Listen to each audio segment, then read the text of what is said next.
Well,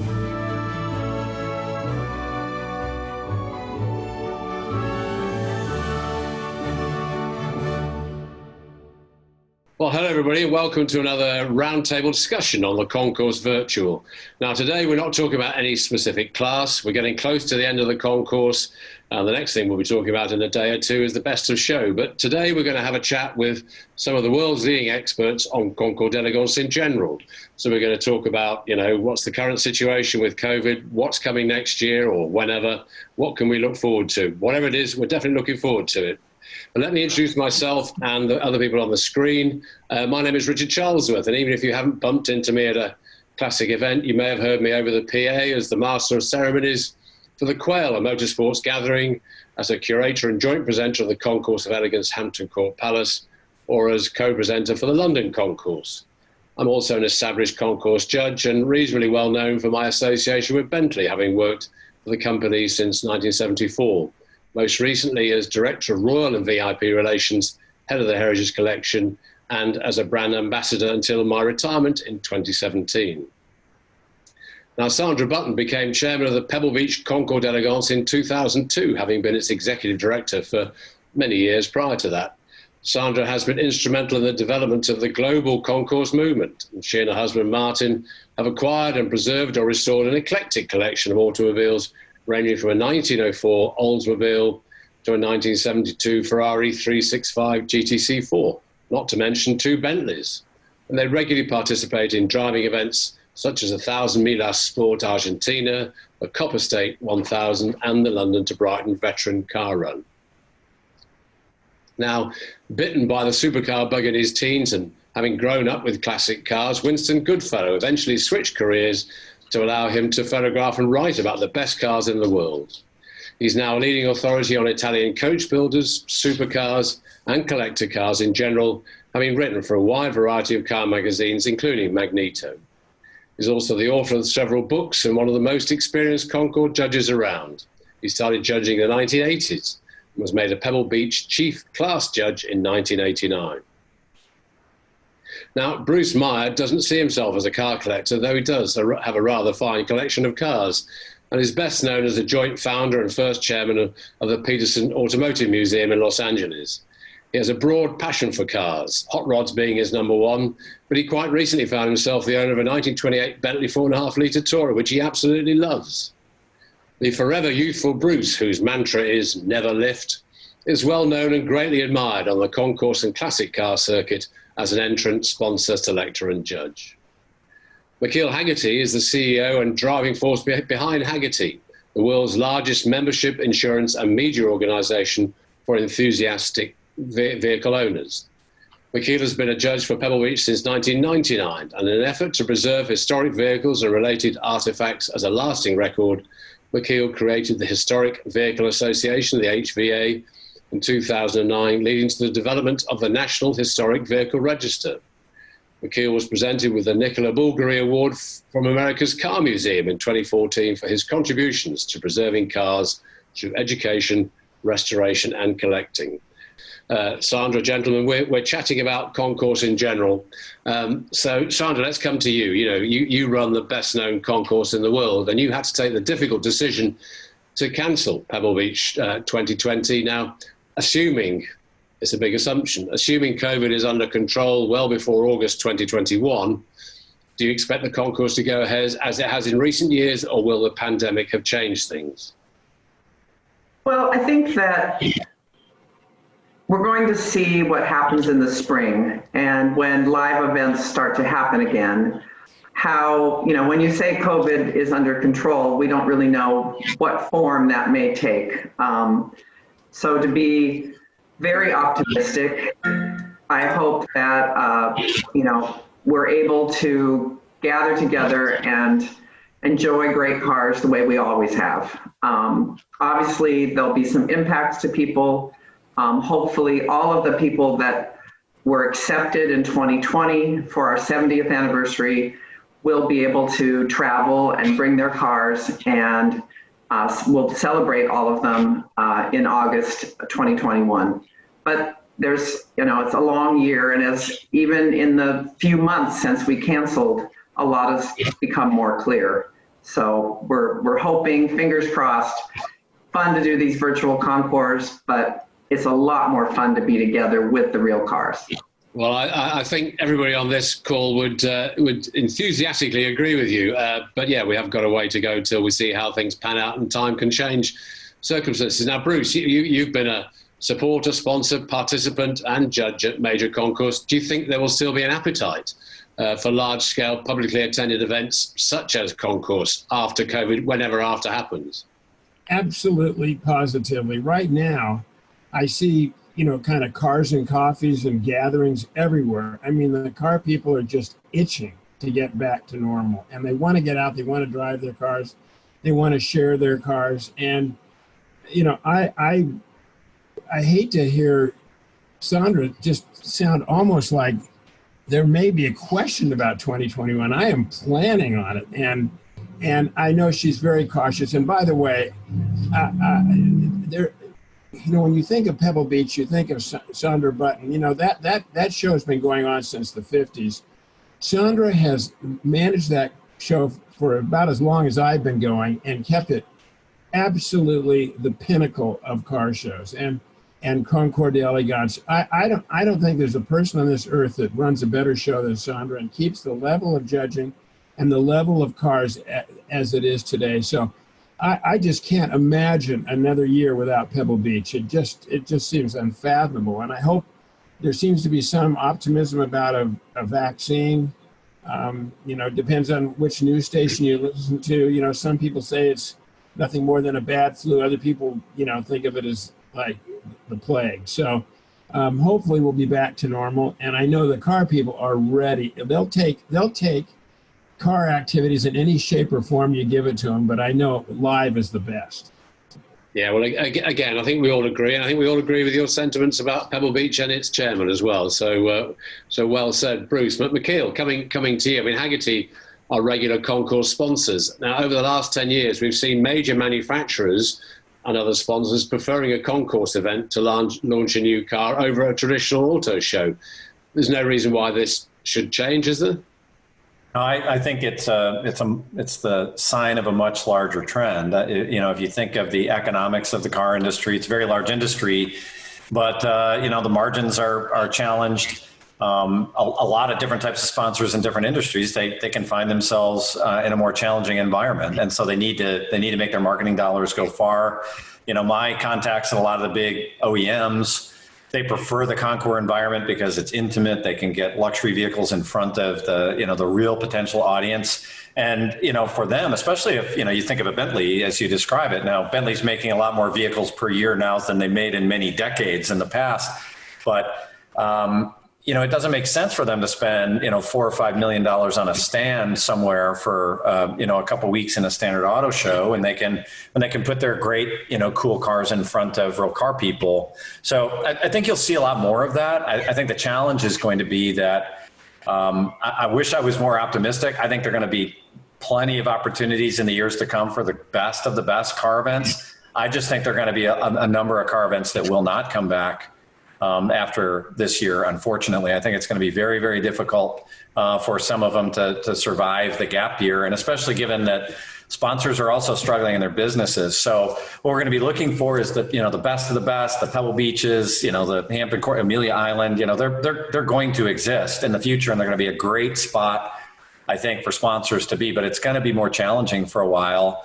It's a little bit of that, the best are going to survive and some just won't, unfortunately. No, I think you're right. And I think that, as you say, there has to be concern over some of the slightly lower profile events. But your point is well made. I mean, motor shows, auto shows, whatever you want to call them, they're way higher up the risk list than concours are, because they're indoor events and there are lots of people standing around shoulder to shoulder looking at cars in a closed space. So I think you're right. I think that they are higher up the risk level.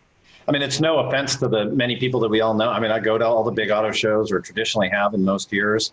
I'm not sure it's a business model that survives well after this, because it's not necessary. It doesn't create a lot of buzz in the way that it used to, all of them. So there is going to be a little bit of a bloodletting there, I'm afraid. I obviously SEMA canceled yesterday, the big SEMA conference, and it's not a car show, but it's a trade event, with thousands of vendors, and it's not for everybody, but a lot of those smaller vendors really depend on those things to be able to get their wares in front of buyers and the public. So it's going to be an interesting time. My view is be patient. The love of the car is still there. We're going to be supporting the events that we know have, really bright long-term futures. And I know other companies like ours will as well. I mean, just in terms of what else there is, Winston, if I may, will we see smaller scale events coming in alongside the big flagship events where there'll be less people, maybe even closed events? Richard, that's a really good question because personally, I was thinking when you look at the number of events around the world, it'd become almost an unwieldy beast where it was a little bit out of control. Part of that was brought in that there was this huge lifestyle element that came into everything, and especially the whole Monterey week. And it was, I really have thought like in the last 3 to 5 years that it's almost like car events 2.0 or 3.0, where there needed to be a reset. And maybe this will propagate that a bit or accelerate it where it goes back to the enthusiasts rather than the lifestyle crowd.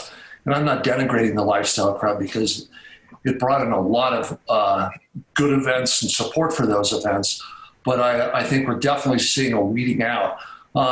So to your point, smaller scale events coming up in alongside the flagship events, I'm going to give you a good politician's hedge and say, good question. Yeah, I mean, hopefully if they do and they act as feeder events for the big events, then that's fine. But I don't think they're going to be opposition to it. No, not at all. But now, Donald Osborne, can you hear us, Donald? Yes, indeed, I can. We can hear you. Well, thank you. Can I just stop the conversation briefly, girl and boys, and just introduce Donald. So, Donald, I'll introduce you if I may, and then we'll carry on with the conversation we're having. Donald Osborne. Sorry, Richard. I think all these folks know me. Well, no, I'm not introducing to them. I'm introducing to the millions who are watching this, Donald, as you know.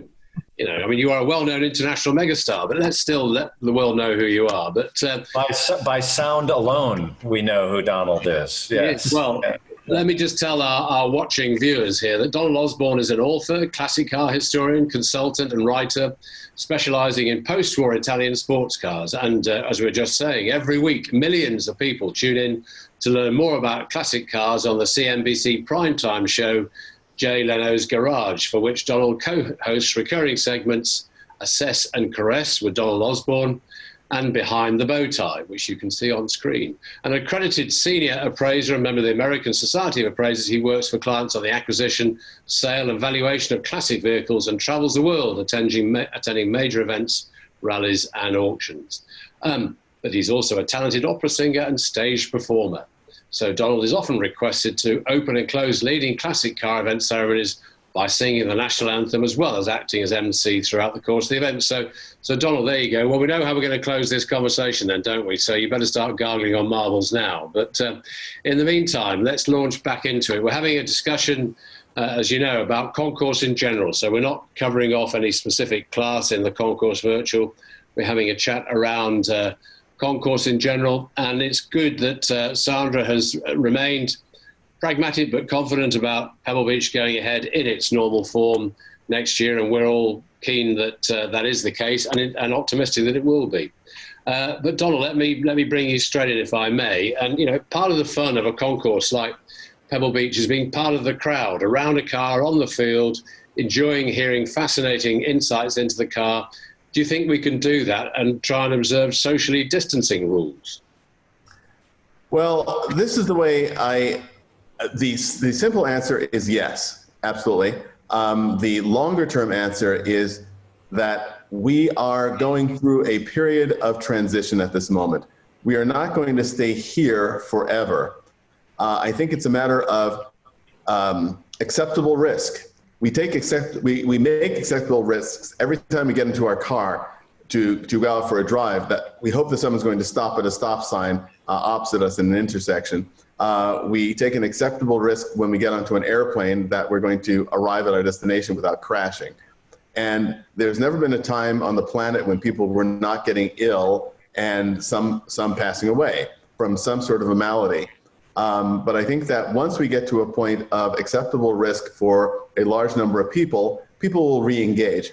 We already see that now. I mean, the eagerness of people to re-engage. Here in Newport, Rhode Island, where I am at the Audrain Automobile Museum, we normally host 12 Cars and Coffee events throughout the year at various locations around Newport. We've just started doing our Cars and Coffee events again 2 weeks ago. They're under state guidelines, so they're limited to 250 people total. And as a consequence, we invite by pre-registration 100 cars, 2 people per car, so leaving room for staff and for spectators. And the first Cars and Coffee event we had, the registrations filled up in 1 hour and 15 minutes. The second one we had on Sunday, the registrations filled up in 18 minutes. And we were able to park cars 10 feet apart. Everyone was wearing a mask except when they were eating their coffee or eating their donut, or drinking their coffee. And people had a terrific time, and no one felt that they were endangering themselves or other people.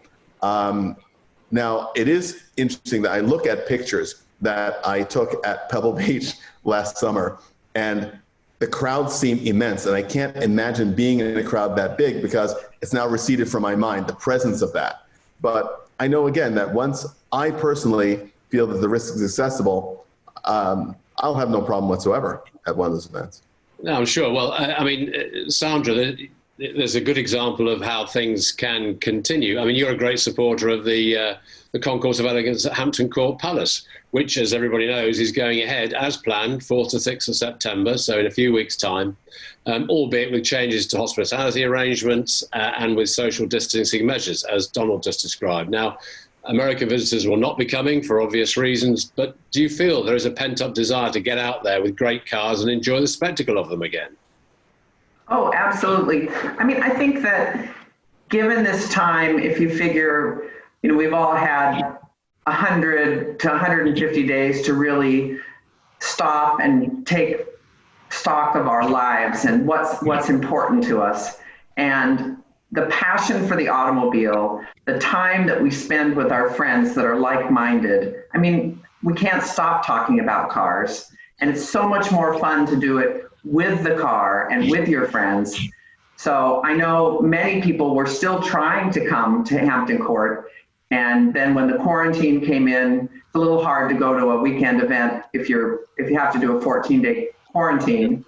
But seriously, so many of us wanted to come over and participate, and my calendar keeps getting moved forward. I've signed up for events in September or October or November, and as they get canceled, I just think of ways to still get together in a smaller group and have some fun with our cars. And yes, there's absolute pent-up demand, and I know the cars that Martin and I own are wondering why they're not going anywhere, because it's time. So can't wait for this to, in any form or fashion that we can make this safe. And like Donald's talking about, let's get together and kick tires and talk cars.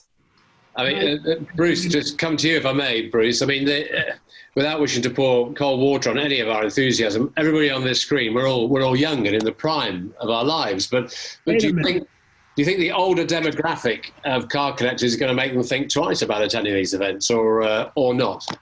Am I representing that older demographic? No, I just happened to ask you the question. Nothing intended by it. I can't believe I'm going to be 80 next year. There's just something about that just feels wrong. But so, you know, what I was thinking as we're chatting here is that, you know, we love, everybody on the screen loves the automobile, and I'm sure all the listeners do as well. But really, the best part of the hobby are the people, and it's getting together and sharing your cars with your pals, and like Donald is doing at the Audrain, and they're doing up here in Malibu. It's just, you know, people just getting together and just seeing one another and driving the cars and smelling the fumes and looking at the latest and greatest. So it's a people hobby as much as it is a car hobby. And that's why the car shows and the Cars and Coffees and everything, you know, we do is important. And I'm looking at McKeel, because McKeel is a driver, and in the early days of vintage car insurance, you weren't allowed to use that car at all. I mean, you know, you can, and if you got caught using that car doing anything other than going to a car show or taking it off the trailer, you were on your own. And McKeel has promoted the idea of driving the cars and enjoying the cars and, you know, sharing them with people. And that's what I think defines, you know, Haggerty Insurance, is that it's a people insurance company. It's a you know, it's getting together, using your cars and enjoying them. So, you know, I feel very good. I think I think the shows will be better than ever, more enthusiastic. People will welcome them more than ever. And the older people, I guess I'm in that demographic that should be more cautious, and I am cautious. But you know, I think after the first year, when the vaccine comes and people kind of calm down, we'll be back to normal and standing right next to each other, and maybe masks. But I know in Asia they've used masks for a long time, but you know, I guess I'm ready. No, well, I think you're right. I mean, Winston, you know, you've seen the response that the Concours Virtual has had. I mean, every class has had outstanding entrants in it. You know, the whole entry has been outstanding, and we've had a great response from some of the big collectors and car aficionados around the world. And everybody has enjoyed the fact that Concours Virtual has been running, a bit like the Isolation Island Concours as well, because it gives us something to look forward to tuning into. But it's never going to replace the personal interaction, is it? No, the nice thing about the Concours Virtual is you can put together cars that might not otherwise be together. You know, maybe at Pebble, maybe at Villa d'Este, but otherwise it's really unlikely they'll be together. So that's been really enjoyable. But there's nothing like, as if I have to tell Sandra this, there's nothing like standing in front of the cars. For me, one of the greatest things that is too bad not that everyone can't experience this, but when you judge best a show at Pebble Beach and you're in Winner's Circle and you're walking that line of cars and you're looking for that thing that grabs you, and you know, how do you decide? And then you go from 5 down to 3 down to 2 and you're cogitating and all that type of stuff. That is priceless. And as wonderful as this is, it can't it's not going to replace that, because when you buy something or when you see it go by on the lawn or whatever, or on the Pebble Beach tour, you get to sense the presence of the car. And that's probably the hardest thing to pick out on the computer screen or your phone or whatever, is that wow factor that it has when you see it in person. And I mean, that for me has been one of the things, as I've been judging classes for the Concours Virtual, has been trying to do the interpretation of, okay, if I'm standing in front of it, what's the pow factor? So that's probably what I miss more than anything else. Looking at Donald sitting there, I mean, how can you assess and caress over the over the big screen, you know? That's precisely it. Something that Winston said, it's also the emotional rush you get. Physically, your heartbeat rises, your pulse increases, and you know, it's just your breathing becomes more shallow because you're in the presence of a wonderful car that has just affected you so emotionally, and that's what it's all about. It's the emotional connection that we have with cars, that the attendees of the shows have with cars, that the owners have with them. That's Donald, you advise people on the buying and selling of cars. And I mean, surely one of the most obvious ways is if somebody is looking to get into the classic car world, or if they're looking to move from one particular mark to another, you go to a concourse. You go and walk the field, you look around the cars, you talk to people, you understand people's experiences, the likes and dislikes. You can't do that online, can you? That's correct. Well, you can do a bit of it online, but as everybody here I'm sure will agree, you have a tendency to get the extremes, the people who, what I call the always never folks. So they will tell you, this car is absolute garbage and it's never going to be worth any money and it's horrible to drive. And those are generally people who've never been near the particular car they're talking about. And so, yes, when you're with an owner at an event and you find out why she or he loves this car and what made them buy it, what makes them keep this car, that will tell you something about how you connect with cars. And that's the most important thing. Yeah. There are lots of people who we all know who buy cars I won't say for the wrong reason, because I lost my election to be emperor of the world last year, and it was quite unfortunate. So I can't tell people why they should buy cars. But it is so interesting that those people who truly have a connection with their car don't care what the value of the car is, because the car is bringing them the satisfaction emotionally and intellectually that they sought from it. If someone's willing to pay you half of what you paid for the car the next day, it doesn't matter. The car hasn't changed. So therefore, it's about the experiences that the car is giving you, and that's something that we get to see viscerally when we're at an event with a car standing next to an owner in the car.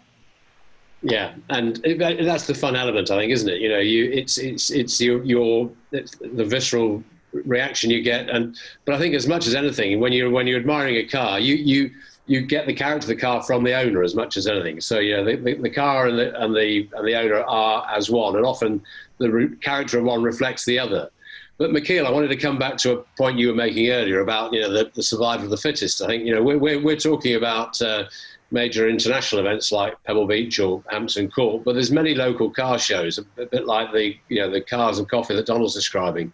You know, this is where owners of maybe less valuable but equally exciting classic cars will get together, and they're going to suffer from these restrictions as much as anybody, aren't they? Well, they are. You know, here's the good news. I mean, the biggest single innovation in the car world, in the upper ends of the car world, has been the cars and coffee. The fact that people can get together in a very lightweight way in a parking lot and share sometimes truly great cars next to very sort of everyday, you know, enthusiast cars, has really been the biggest innovation in the car world. And so it will be the cars and coffee rhythm that keeps this thing alive in between the really special events. They'll be small, they'll be ad hoc. It's going to be 8 or 10 people going out for a drive. I don't know about you, but you know, my own experience during kind of COVID and lockdown has been a lot more time with family, a lot more time reading, doing things that I like. I normally travel 150 days a year at least. And I've been at home. And so like for me, the pleasure of going for a drive, this has been a year I've enjoyed driving more than almost any other. And we're getting a lot of that from our members, you know, from our customers around the world. And so, you know, my feeling is that spirit is still there. You know, events that can be managed and that are kind of small and more ad hoc, which by the way, appeals to the next generation more, will make the best of the best events that do survive. It's going to make them even more precious in the future. And will there be a couple years where, you know, people who feel really at risk or whatever, they don't, even if things feel better, they don't show up in the same numbers? Maybe. But our job is to think about people 10 and 15 and 25 years from now, and we're going to help make that happen. So the love of the car is there. I actually think there's a little bit more of a pure love of it right now happening, and it's going to make, you know, the great events even better long into the future. So I'm not pessimistic about it, but there's no doubt about it. Some of the smaller events, even some of the car clubs, you know, they're definitely struggling a little bit more, and but it's just an acceleration of that future. But it is. I mean, you know, for Sandra to put on Pebble Beach requires a lot of money. You know, it costs the entrance money, it costs the sponsors money. But the beauty of a lot of these small, you know, car and coffees, or you know, I remember the Alvis Owner Club here. You know, the first Tuesday of every month we go to the pub. The beauty of those events is that it doesn't cost anybody a lot of money. It doesn't cost anybody money to organise it. You're not hiring facilities or anything. You just turn up at a pub or a coffee shop or whatever and chat to each other. So you don't need lots of money to do that. You mentioned a London to Brighton run earlier. And, you know, like to some people, they'd sit there and say, really, there's an event that every year cars 1904 and earlier, you know, does this crazy drive that can take 12 hours for it to drive 62 miles outside of London. And you'd think like, well, that's going to die. Nobody's going to want to do that. And I can tell you, every time I do it, this last year's the first year I finally did it in my own car. And I just thought to myself, this is going to go on forever. 100 years from now, people are going to want to do this. And so I'm not worried about the things. I do think there's some economic incentives around certain events that will struggle, like we talked about the big motor shows. But, you know, the spend that comes from passion, I mean, as we all know, it knows no bounds. I mean, people will spend any amount of money to enjoy a truly great car somewhere. So I mean, we're just picking up on that point, Winston, I mean, to a lot of people, particularly people with an alternative, i.e. a nice car, the thought of going to an airport and queuing lots of people and getting on an aeroplane with lots of people and sitting next to them for a few hours and then getting to a holiday resort in a hotel full of people or a beach full of people doesn't sound that attractive right now. Whereas jumping into a really nice car that doesn't have to be hugely valuable with somebody who you've been co-locked down with and driving somewhere nice is going to be a lot, it's a good way of self-isolating and having a great time at the same time, isn't it? I can give you the long answer, the short answer. The short answer would be thank you, Mr. Obvious. And the long answer is absolutely. It's what I think a lot of us have said in different ways is what this is doing is it's bringing the whole automotive thing back to the real enthusiast, where it's not about the friggin' odometer house of worship. Oh, your car has 70 miles on it, mine has 50. It's like, no. It's like, Richard, dude, let's go out and drive. Sandra, let's go out and run them hard. Let's go out and have fun, because that's what these things are, is they're this great escape mechanism. And particularly on the older stuff, where if you go from a Ferrari to a Maserati to a Lamborghini to an ESO to whatever, and the cars are all competitive, it's each one of them gives you a different flavor, like going to a different restaurant. And so that's what these things really bring is the unique experience you can only get in that car. You ain't getting that on a plane, and it's going to be a lot safer than getting on a plane. And then in all honesty, when I've commuted between where I am in Arizona and Southern California, these years ago, I stopped driving simply because when I took the amount of time that it took to get to the airport, park the car, go through security check, just get in a plane and do the same on the other end, it was actually less time to get in the car and drive to Southern California than to fly. Yeah, I know what you mean. No, one of my favorite times is I love Pebble Beach Sunday, Sandra, but I enjoy the Monday as well because, as you know, some of us occasionally get to go up to a nice collection north of San Francisco, and the drive up on a Monday morning, having just done cars all week, to then have a great drive up the coast, Highway 1, it's just fantastic. Take in the sights and the sounds, drive over the Golden Gate. Just it's soaking up all the atmosphere you've had all week around Monterey and Carmel, and just then getting into a nice car and driving. So Winston, I think we're all with you. And the other thing about it is, I think that it's interesting. The one thing that's different about a car, you have all these machines in your life, right? We have our computers, our iPhones, washing machine, dishwasher, they all do a job. And cars do a job, right? They get us from one place to another. But for some reason, we're emotional about them and attached to them in such a different way from all these other devices in our lives. And there's some passion there. And you're right, it's the getting in the car and going and the freedom. I'm glad my washing machine washes my clothes, but it's not an emotional attachment. And the cars drive that in our hearts. And it's so fun to get in and go. Yeah, your washing machine doesn't have a name, does it? No. It's probably not a machine. I'll interject something, which is, Donald will know this probably better than any of us. It's amazing when you deal with people that are really successful in business, and then when they go to buy a car, all the things that made them successful in business, all the precautions and logic and this, that, and the other thing get thrown out the window. And, oh my God, I can't tell you how many times I've dealt with that when I've been dealing with a client on trying to buy or sell something for them, which isn't nearly as much as Donald has done. And it's just, dude, where's your logic? You were an attorney. For God's sakes, you're really thinking about that? How can you do that? Well, hey, when songs and movies are written about washing machines, we've really crossed over. I think Chuck Berry, No Particular Place to Go, kind of captures it pretty well, right? One thing I wanted to add, we were talking about cars and coffee and large-scale events, and McKeel made the point about sort of the casual engagement that a cars and coffee event offers.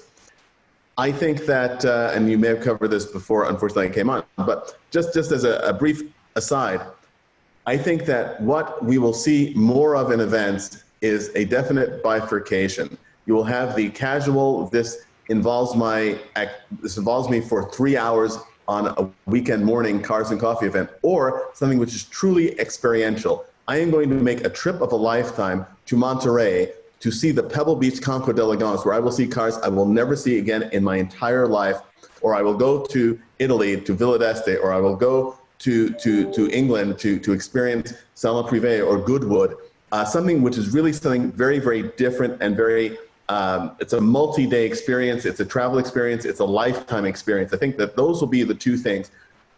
It'll be difficult for a single day Concours event on the lawn of a local golf course to really succeed and continue. I think that will be difficult. No, I think you're right. And I think picking up on the driving aspect of it as well, I think, when you go to Pebble Beach, you do the Pebble Tour on the Thursday. So you drive your car as part of being there at the experience. I mean, for Hampton Court now, one of the great successes that they have had is having a tour before it. So last year, Sandra, you remember, we had a tour of Norfolk before everybody assembled at Hampton Court. This time there's a tour of Yorkshire. So having that driving element, so it's not just turning up and standing next to your car and polishing it. It's being involved with it, driving it. And so to go somewhere, as you say, if you're traveling all that way to Villa d'Este, to the UK, wherever it may be, don't just arrive for one day and say, yep, that's my car there. Enjoy the car, drive around the area, get to know the area you're in, the country you're in. So driving that car, the same car you're going to show at the concourse, is an increasingly important part of it. Absolutely. Bruce, as you say, you're the youngest, or not quite here now. I mean, what's next on the schedule? Is there long distance driving events for you, or you're staying local? So I was disappointed that the Colorado Grand and the California Millie, two of my favorites, have been postponed for this year. But what is happening right this weekend is Bonneville Speed Week, and I came very close to just mounting up and driving to Bonneville. It's not a bad trip. It's out on the salt. It's very easy to socially distance there. I talked to Dick DeLuna, who's a friend of Sandra's and mine.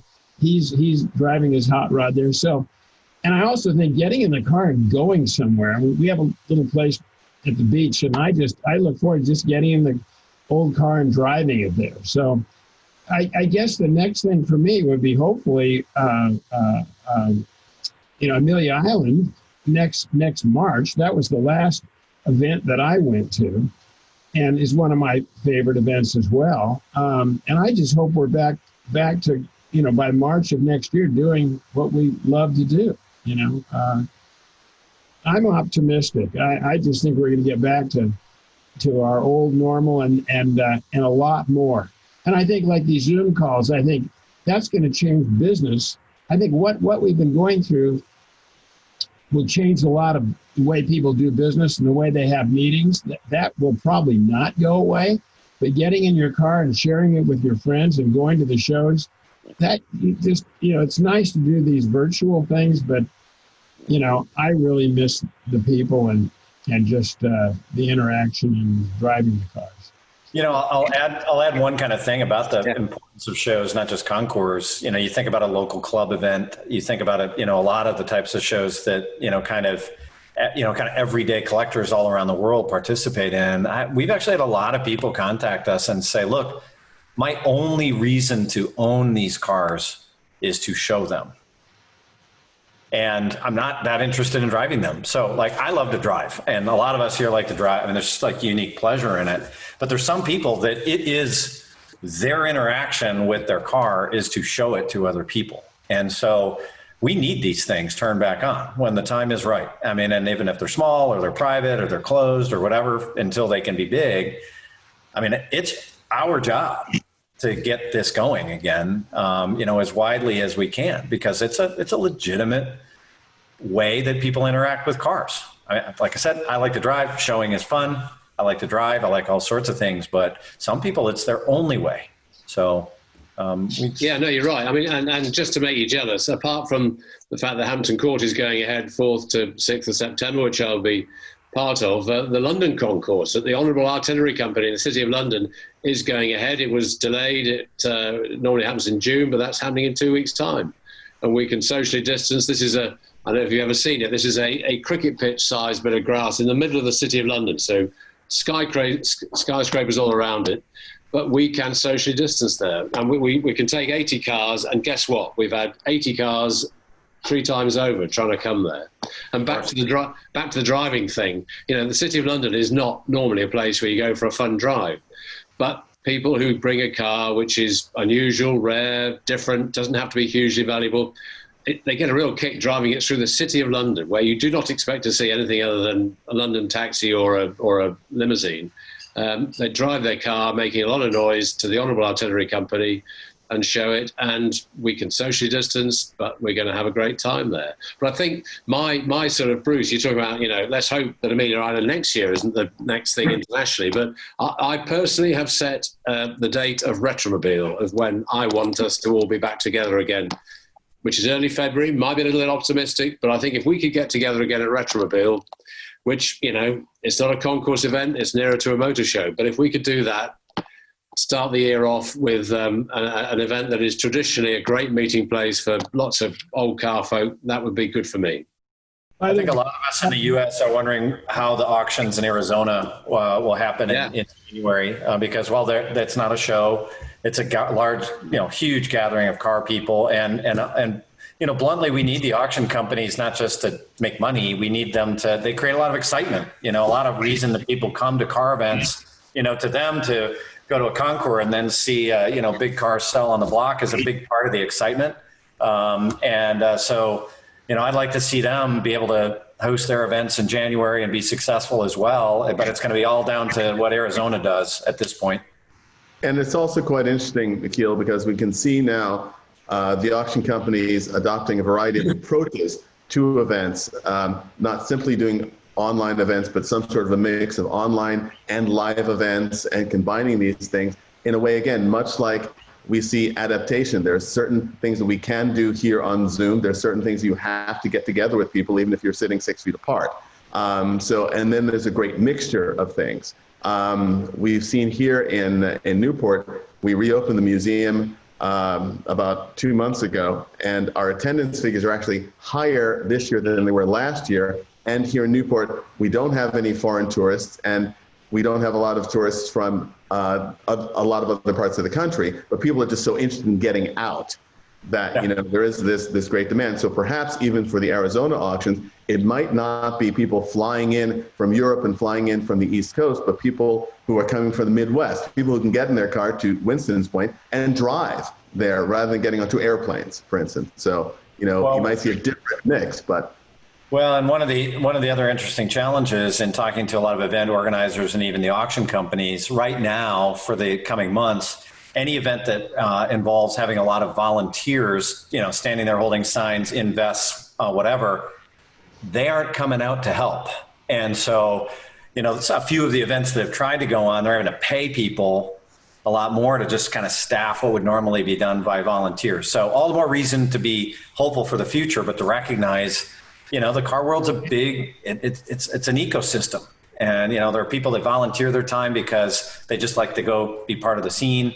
But if they don't have the incentive to go, or they're afraid to go, that's also an interesting challenge. So it's interesting. Sandra, you and I talked about it. Even in Amelia Island before you had in March before you had to postpone. Is that there are a lot of you get so many fresh restorations coming for their very first debut on the lawn at Pebble in August. It's very unusual. Shows that marquee position. There were a lot of cars that weren't going to be done. There were lots of restoration shops that were shut down for months.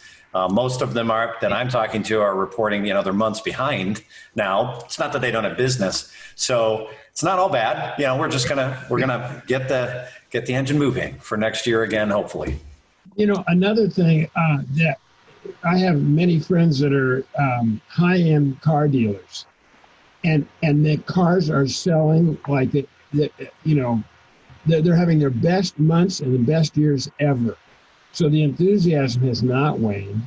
The cars are selling. I mean, we all probably know some huge cars that have just sold recently, and so they're trading, and you probably know that as well, Nikhil. People buying and adding and selling, and so the car hobby is alive and well. I think that's a really good omen.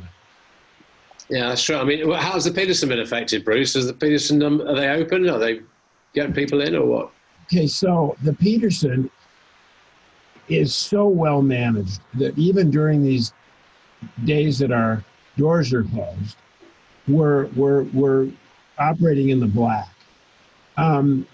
They allowed us to open for about 3 weeks. We had the Tesla Cybertruck there, and we had to do it by reservation, and it was hugely successful. Nikhil's on our board. He knows as well as I do. We've also done a lot of virtual activities, which we fired up. We've got a great staff there that took advantage of these moments. So when we're open, we'll do extremely well again. And we're doing okay now virtually. And we also have our car week going on that's starting up here pretty quick. So I'm happy to say that Peterson is alive and well, and God willing, will be here for years to come. And we have an endowment that we haven't even touched, nor have we touched the distributions from the endowment. So, we've just got we've got McKeel and Bobby Rahal and Greg Penske and Chip Connor and, Terry Carter's our executive director. We just have such a rock star group of managers and board members. So we're thank you for asking, Richard. It's not the worst thing in a reopening environment, people making reservations, building excitement. It's actually a super cool thing. So you think about it, even in a period next year, if events have to be a little bit smaller, it could create really unique opportunities for event managers and owners to come up with unique ways to interact with people in smaller groups. I just view it as opportunity. Like, let's look, we've all established the passion is there.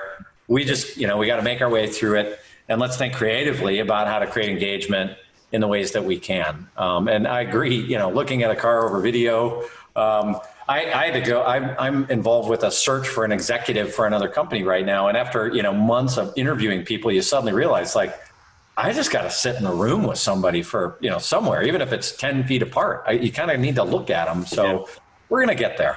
We're going to get there. I just want to, before we move on, just build on what Nikhil said about opportunities and what Bruce said about what the Peterson is doing. Obviously, we here also pivoted to a lot of digital initiatives, and I think that the Peterson, the Audrain, every organization that has used this period to reach out, it's been a tremendous opportunity. I know that Bruce would agree that we've been able to reach people who wouldn't come through the door online. And when everybody is fully functioning again, that doesn't stop. That activity becomes an adjunct to what we're doing and simply makes it actually better for more people. And we're in touch with more people, and we are closer to more people than ever. So I think this is, I read a recent article, I read an article recently that posited that this could be one of the greatest things for art to happen, because thinking about the Renaissance coming out of the Black Plague. And this is something that has really forced people to think about what it is that's important to people and how we communicate. There are some organizations and some institutions that have taken this opportunity to shrink and turn inward and close, and others that have looked out, like the Peterson, like us here at the Audrain. I think it's a wonderful opportunity, and we will come out stronger on the other side of this. It's all about staying in touch with the public. Well said. Well said. Sandra, what you keep pushing things back in your diary, you say, but what's the next thing for you? Is there something that is still in there that you're confident is going to happen that involves travel?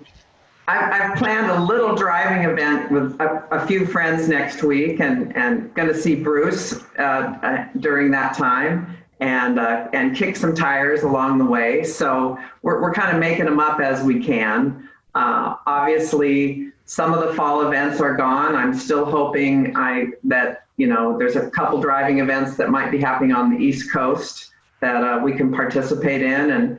And I agree, Retromobile is on my calendar. I've got my hotel reservations hoping, fingers crossed that everything goes well for Amelia, and we just start everything going again. And everything might be just a little different, but we're okay with that, right? I think we'll take measured risks, get together, do the right things, and keep enjoying the cars. I talked to Manvendra Singh Barwani recently, and he's working on another event in India coming up in a couple years. So, it's still going forward internationally and inside the country. Well, that's a nice positive one. We're going to leave it at that in a minute. I just want to say thank you to all of you guys and girls for joining. As you know, we're getting close to the end of the Concours Virtual now. The next chat I'll be having is to talk about the best of show. We're having a sit-down chat tomorrow for that to go out in a day or two. So we've got all the class winners in. We've got an astonishing lineup of class winners, as you can imagine, because shipping of those cars has been for free to get them on the Concours Virtual. So what a great lineup we've got. We hope as well that we will, between us, manage to raise a bit of money for UNICEF to help with their COVID fund as well. So on that, thank you all for giving of your time again in your various parts of the world and times in the world. It's good to have you here. And I'm just going to press the button that stops recording before we go. But before I press the button, just to say thank you very much all for your participation. Thank you. Richard. Thank you.